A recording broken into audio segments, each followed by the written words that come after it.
Christ is the visible image of the invisible God. He existed before anything was created and is supreme over all creation. For through him, God created everything in the heavenly realms and on earth. He made the things we can see and the things that we can't see, such as thrones, kingdoms, rulers, and authorities in the unseen world. Everything was created through him and for him. He existed before anything else and holds all creation together. Christ is also the head of the church, which is his body. He is the beginning, supreme over all who rise from the dead. So he is first in everything. For God in all his fullness was pleased to live in Christ, and through him God reconciled everything to himself. He made peace with everything in heaven and on earth by means of Christ's blood on the cross. So let's talk about Jesus. I just love that topic. When I was asked to preach about it, and I thought to myself, what do I say about Jesus? Because there's so much to say. Like Pastor Mike said last week as well, John, one of Jesus' closest disciples, when he finished his gospel, he wrote the following. He said, Jesus also did many other things. If they were all written down, I suppose the whole world could not contain the books that would be written. There's so much to say about Jesus. But whenever I think of Jesus, my thoughts immediately go to this beautiful poem that Hope just read to us. It is an ancient Christian poem that Paul quotes in his letter for the Colossians. And I know it doesn't sound like a poem, but you must remember it's been translated into English. But it's a beautiful, beautiful piece of literature.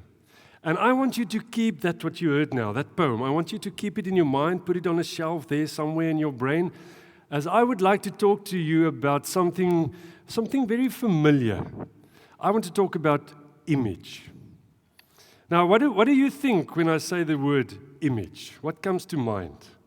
And I mean, we all have an image, right? I mean, look at you all. Here at the Sunday service, Sunday church service.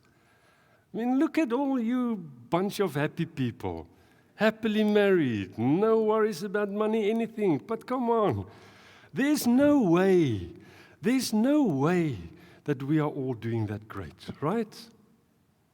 But that's what I mean. That's what happens when we step into the public spaces.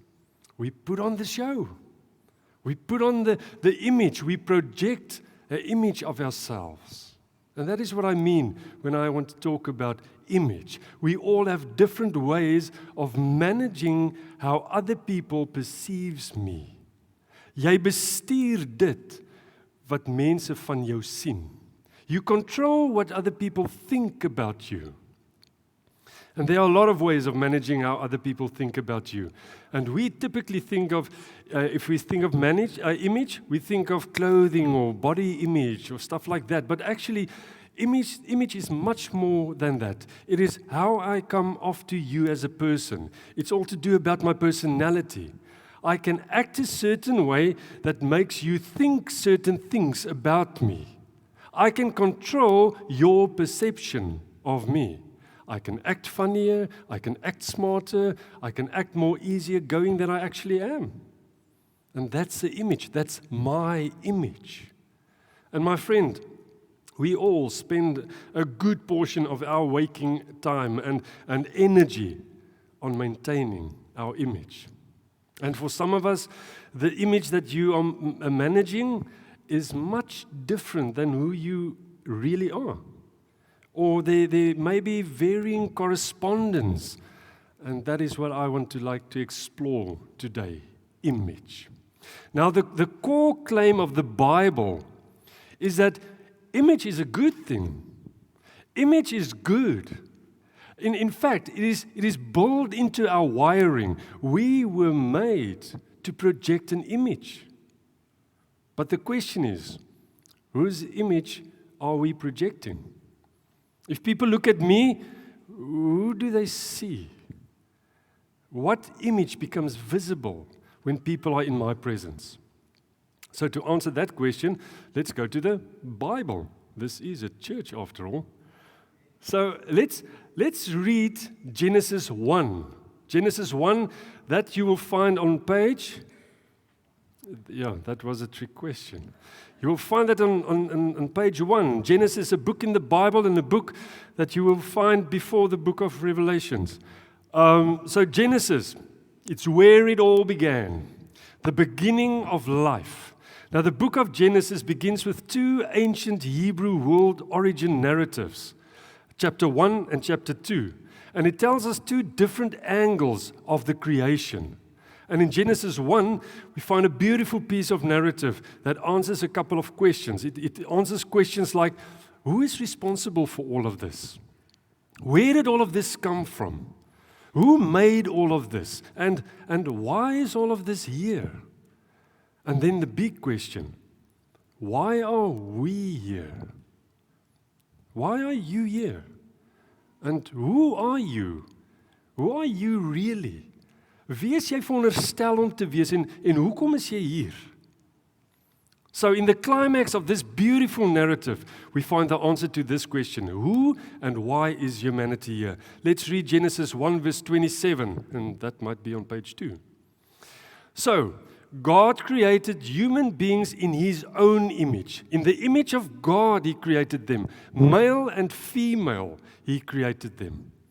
It is so important to know that this whole narrative is formed like poetry. This little line is a line of poetry. Now, Hebrew poetry is characterized by a form called parallelism. Now that is a word, all right? Parallelism. Yeah. So, parallelism is when a poet has one big idea and he uses 2 to 3 different lines, shorter lines, just basically saying the same thing but just in a different way, unpacking different angles of what the poet wants to express. And you can read some of the Psalms and some of the prophets. Almost all of them are written in this poetic form, Hebrew poetry. But here's verse 27, little line of poetry about who and what human beings are. The main idea is, so God created human beings in His own image. Then the second line, in the image of God He created them. Them, who are they? Is it only man? No. Male and female He created them. One human species were created, but with diversity, male and female, each uniquely and differently reflecting an aspect of the Creator's character. And my friend, that is the big idea of being a human. You were created to image the Creator. Now, this is not something new, right? We all know this. We grew up with this. I am created in God's image. We're familiar with this. But what does it mean? What does it mean to be created in God's image? Does that mean God has also a big nose? What does it mean to be created in God's image? What lies underneath this, God's image? Now, in the Hebrew word for image is this word, and I dare you to pronounce this. Yeah, tselem. That is a tselem. You are looking there. That is a tselem. You are looking at a tselem over there. Tselem is a word for statue, for representative, for mirror image. Dis 'n standbeeld of 'n spieelbeeld of 'n verteenwoordiger. And a common word in Hebrew used for idol is tselem. A statue of carven wood or stone. And the other Hebrew word for that is pesel. Now, were the ancient Israelites, were they supposed to make a tselem of God? No. The 10 Commandments, the first commandment said, you must not have any other God but me. You must not make for yourself any idol, tselem, of any kind, or an image, pesel, of anything in the earth in the heaven or on the earth or in the sea. God says, do not make a tselem of me. But can God make a tselem of himself? Well, according to Genesis 1 verse 27, that's exactly what God did. God made a tselem of himself. God created human beings to be his tselem. So what is the big idea here? What is the big idea? Well, a tselem is a statue, a representation. And here is a tselem of a mighty king of the Assyrian Empire in the 600 BCs. This is a statue of Ashurbanipal. Now, he made the Assyrian Empire very, very powerful. He extended the boundaries. He conquered Israel and Judah. And at the entrance of every city in his empire, he made a tselem of himself and he placed it in front of the entrance of every city. Why? So that whenever any person enters a city, you will know who's the king of that city. And as you enter the city, you would know, oh, okay, this is the king. I am in his empire now. And if you knew who the king was, you would have a good idea of how the morals and the ways of that city was. Now, is this Ashurbanipal? Is this him? No. This is an image of Ashurbanipal. This is a representation. This is a reminder. It points you to a living, breathing Ashurbanipal, whose authority you are under now. And in Genesis 1, we get the same idea here. Human beings were created to be the royal representatives of the Creator God here on earth. So actually, when people are looking at you, they are supposed to see God. What do people see about God when they look at you? My friend, that is the core purpose of being human, to be an image of God. Okay, so how? How do I image God? How do I know who and how the Creator God is? Well, the original plan was to look at the person next to you. Human beings, to interact with human beings. That is how we were supposed to get to know God. Human beings were supposed to make God's image visible. After all, that is the core purpose of being human. Okay, let me try it this way. Oh, man. Oh. Well, this is beautiful. Can you see? This is a picture of my two beautiful children. Now, this picture was taken when I used to like my children. Here they were like, yes, Daddy, okay, Daddy. And now they are only like, why, Daddy? So this is Janique and this is Ivan. And I love my children. I just love my children. I don't always like them, but I love them. So this is Janique and Ivan. But what is this? What is this? It's a piece of paper with ink splattered all over it.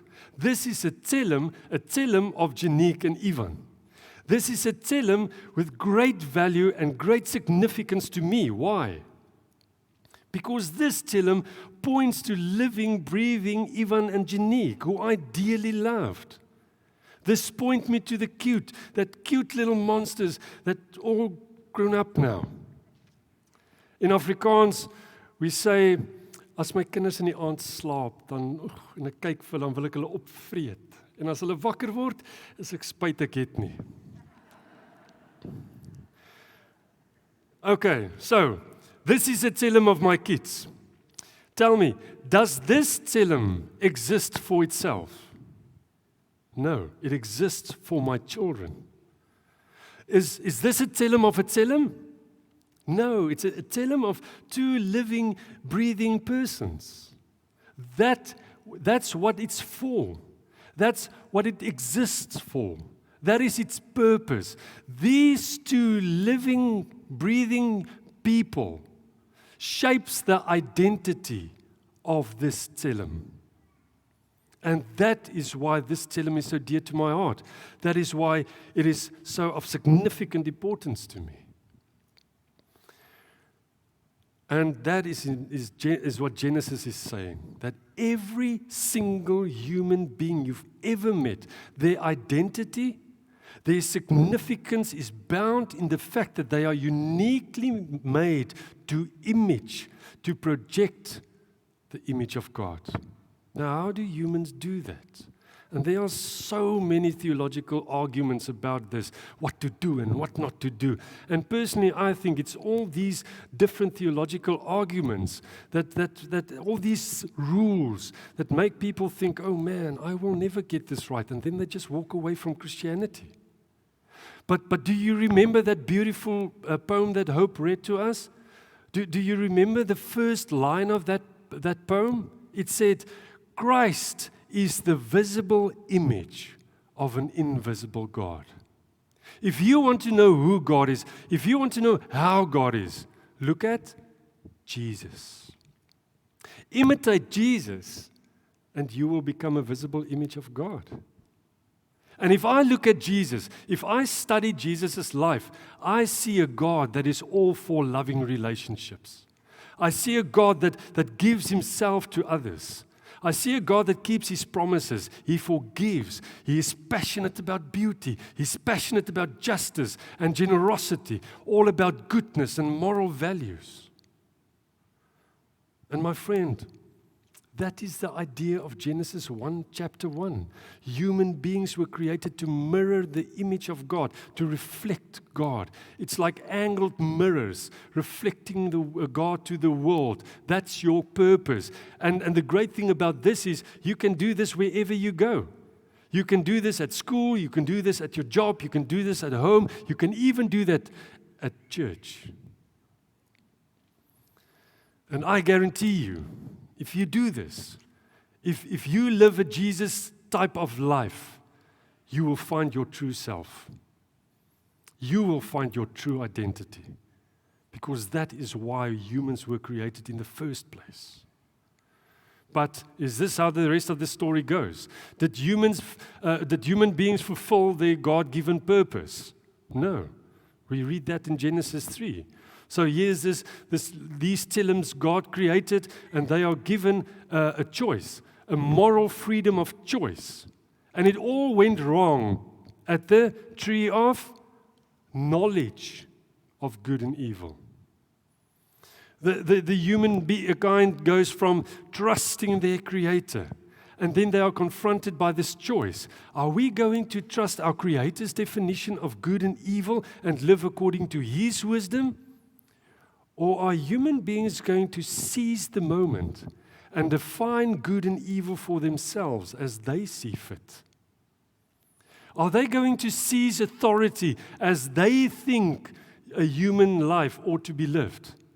Mistrust the Creator's wisdom and rely on their own.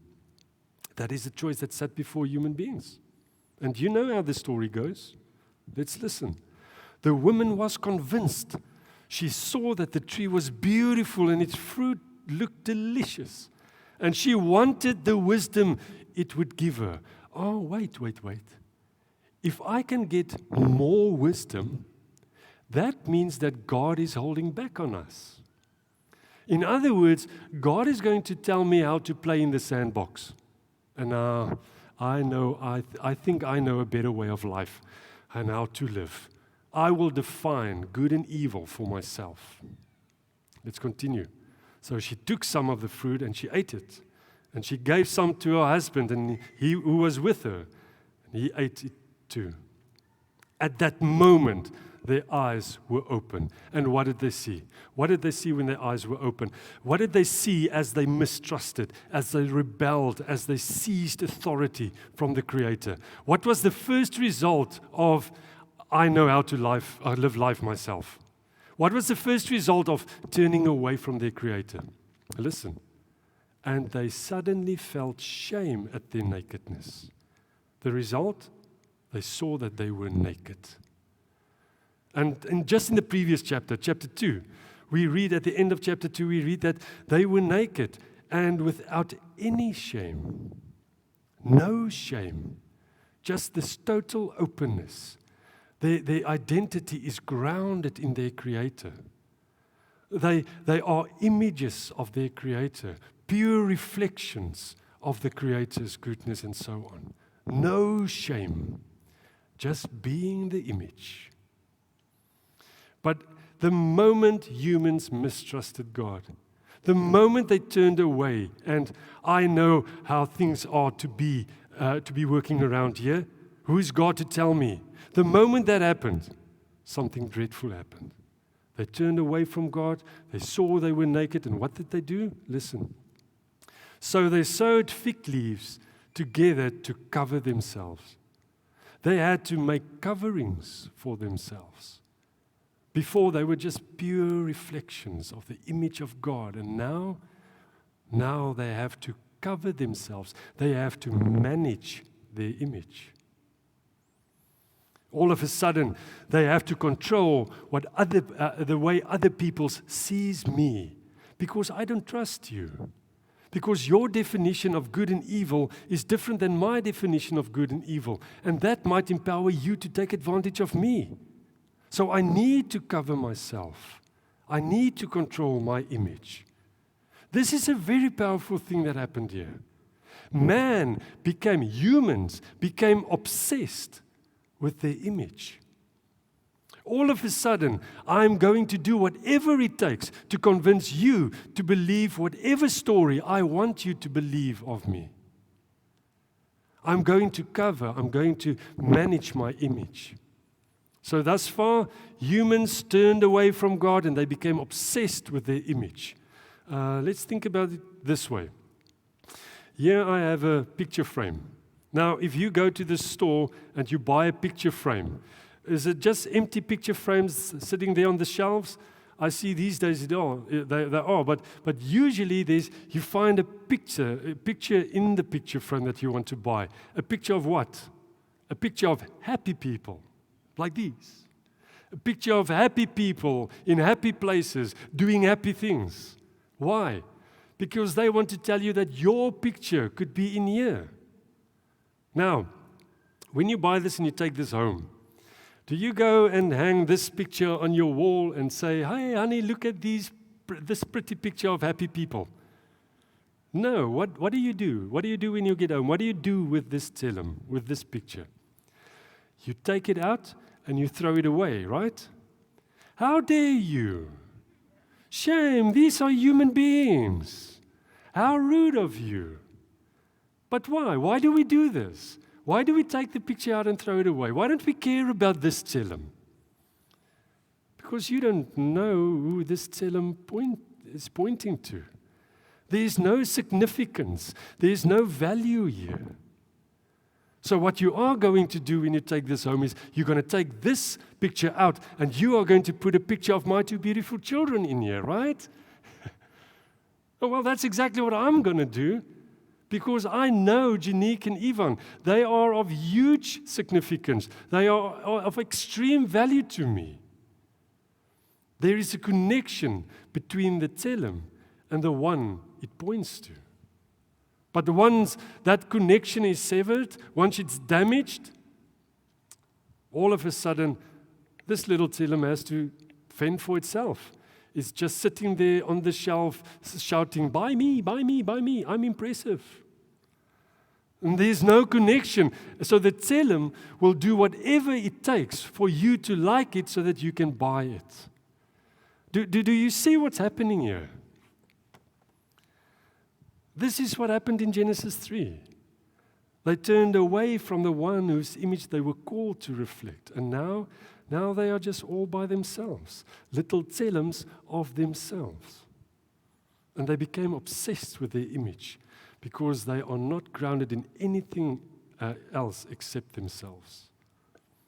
So all of a sudden, these image bearers, they were made to reflect the image, but image now becomes their God. Fig leaves that are going to tell you stories of me. The majority of their time, they're going to spend inventing new kinds of fig leaves to cover themselves. And that fig leaves is going to tell you stories about me so that you can think I'm different, differently. Because if you actually know who I am, oh, holy cow. This is the deep effect of sin and rebellion and mistrust in the broken human heart. We don't know who we are anymore. We think we do, but do we really? Sin brought a disconnection to the one who grounds our identity, and we become obsessed with our image. How do you know image had become your God? Oh my word, we are living in the 20th century, modern world. Which you do you want to be? And like I said, now, when we think of image, we immediately think of clothing and body image, right? And there's just a whole world of people you can be. Who do you want to be? Do you like the 60s hippies style?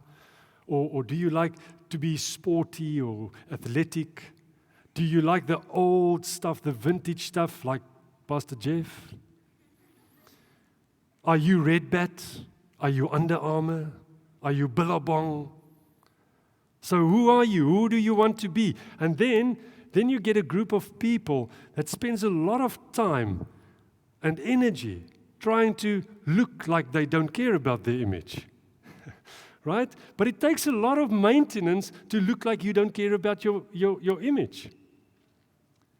And then, where do you do your shopping? Is it Woolies? Is it Spar? Checkers? The Spaza shop? And immediately, when I name these names, there's certain kinds of images of people in that shops, right? The idol of image is much deeper than just clothes. It has a lot to do with the physical appearance, but it's much deeper than that. Let me take myself as an example. On the screen, we have a picture of two cars. Which one of these cars would you think I would rather be seen driving in? The one on your right-hand side, the old one, without a doubt. Really. And why? Because I'm shallow and I'm prideful. What I mean is this: each of those cars, each of them tells a story about who's driving them. And I like the story that the car on your right tells. It tells that I don't care what you think about me. It tells me that I don't buy into the system that you need to go into debt to be seen as awesome.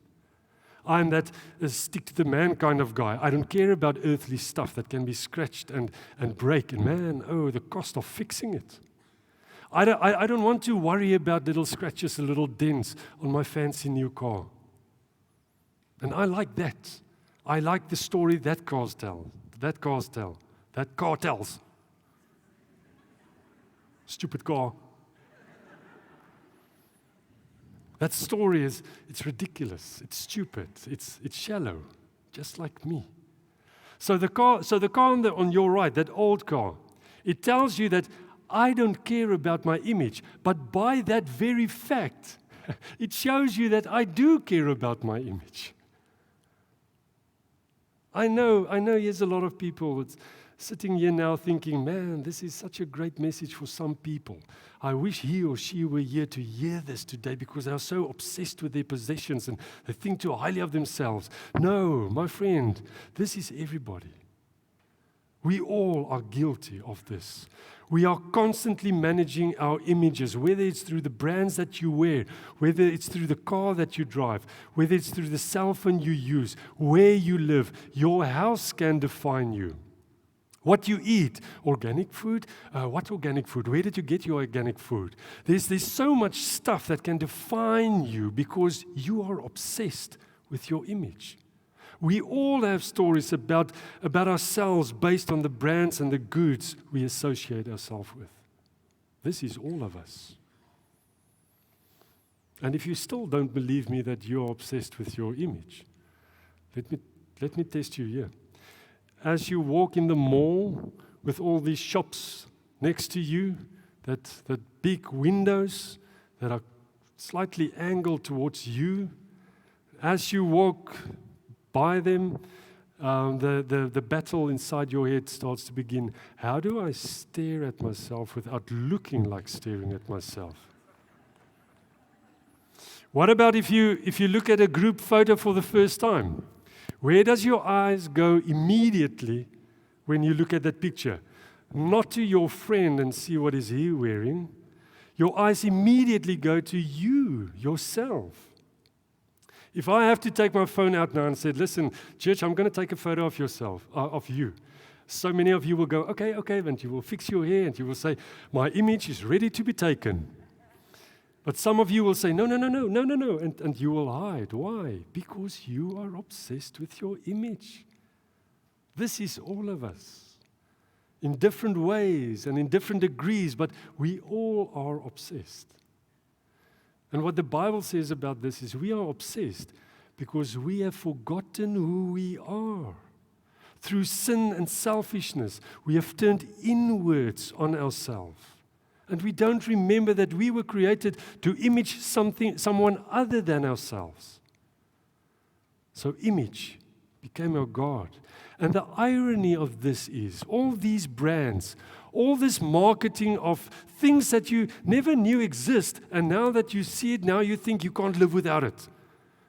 This consumer world, it makes you think that you are free. You have more choices. You can buy whatever you want. You can do whatever you want. You can wear whatever you want. But the problem is, you are actually a slave. You become a slave of what other people think of you. You become a slave to pickle opinions of culture and culture trends. You're not free. You're a slave. You are consumed by this consumer mentality. You are a slave to your image, and this is where we live. This is who we are. Many of us have deep wounds inside us because of our image and how people treated us. And this is the wrestling match of following Jesus in a modern culture. Now, I don't even have to tell you the numerous stories of models and actors who worship their own image so much. And the end result of that?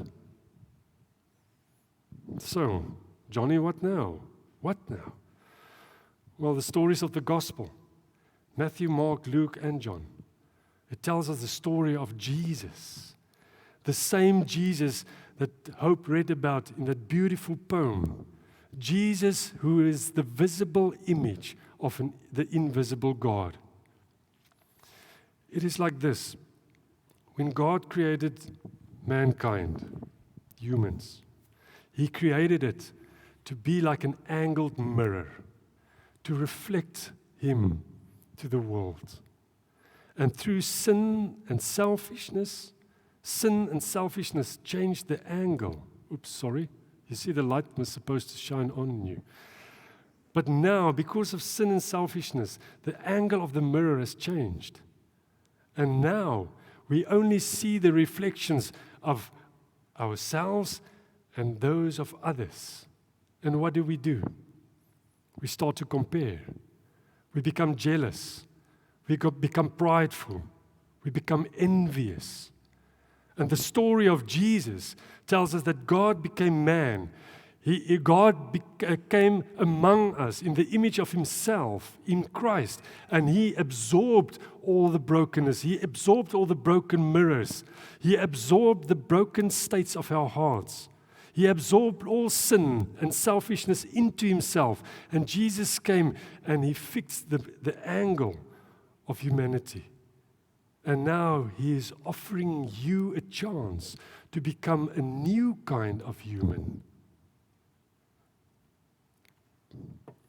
A kind of human that will reflect your Creator. When Paul writes about Jesus' story, he writes this in Colossians 3, verse 9 to 14. Do not lie to each other, since you have taken off your old self with its practices and have put on a new self, which is being renewed in the knowledge, in the image of the Creator. In other words, the image of the Creator is Jesus.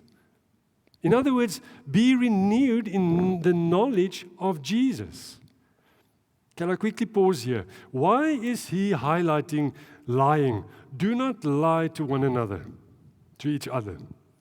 It's because lying is a way of projecting a false self.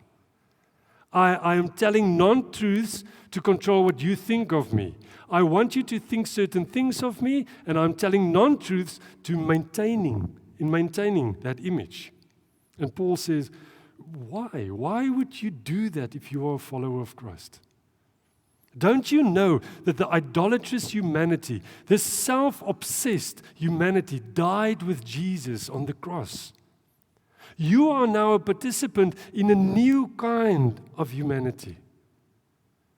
The image has been healed.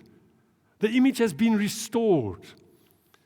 Why? The mirrors has been fixed. Why break it again? Why go back to self-obsessed? My friend, your true identity, your true sense of significance of who you are is grounded in your Creator. Following Jesus is about fostering a new kind of human being. But how do we do that, and how does it look like? How does the image of God looks like? Does it mean we all have to wear white robes and grow long white beards? How does it look like? Well, in this passage, Paul is telling us how it looks like. Listen, therefore, as God's chosen people, holy and dearly loved, clothe yourself with Giorgio Armani and Nike and, Clothe yourself with compassion, with kindness, with humility, with gentleness, with patience. Bear with each other and forgive one another. If any of you has a grievance against someone, forgive as God forgave you. And over all these virtues, put on love, which binds them all together in perfect unity. Let the peace of Christ rule in your hearts. There is a picture of a human being imaging his Creator. And this is only made possible through the freedom offered through the blood of the death, through the death and resurrection of Jesus Christ. It just makes sense to study the life of Jesus. It just makes sense to become obsessed with Jesus. He is the one. He is the visible image of the invisible God. He who gave us a new kind of humanity, which is grounded in the Creator of life. Be like Jesus. So I don't know how this all lands with you today. Your fig leaf is different than my fig leaf. But we all have been hurt. We all cover ourselves. We all hide. We project ourselves in certain ways. Even if it's, hey, what you see is what you get. I say it as it is. Even in that, there's a certain degree of cover. So I don't know what you think of all this right now. But just know this. You have been offered a new kind of humanity through Jesus. You don't have to maintain an image anymore. Jesus is the only image that matters. Fall in love with Jesus. Get to know Him. Don't just settle for knowing about Him. Become obsessed with Jesus and let God become visible through your life wherever you go. Let's pray. Oh wow, Lord, what a privilege that the human race messed up big time, but not once that you gave up on us. You sent your Son, you sent Jesus to come and fix these broken mirrors.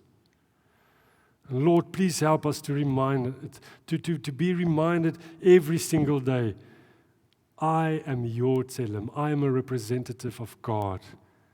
I am the image of God. What a privilege, but what a responsibility.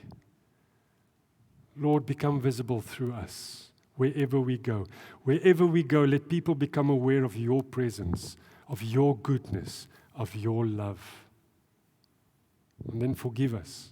Forgive us for being so self-obsessed. We are sorry. We want to change that. We want to be Jesus representatives. Amen.